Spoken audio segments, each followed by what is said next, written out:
So here we have the Chambon. I have a string attached to it. They sell them at different places. You can get them. You can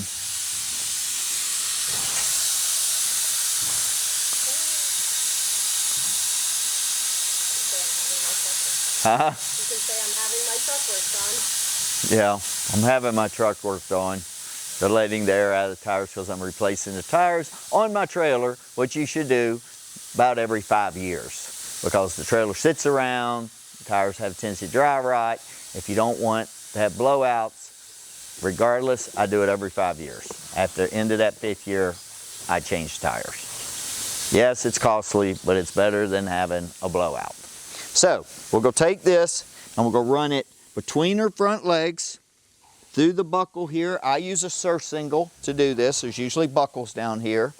And I'm gonna tie it just about there, where her head's gonna be naturally. Okay?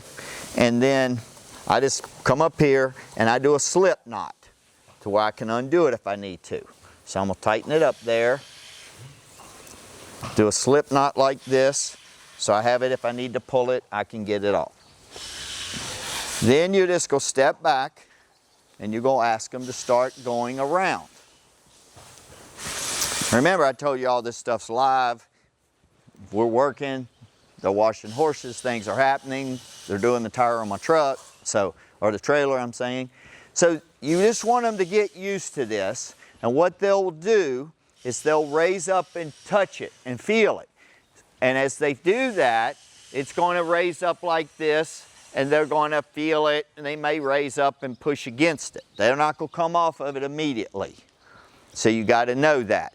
And you see how it's kind of loose. Now if you have a high-headed horse, they're going to have a tendency to push against it harder versus a low-headed horse.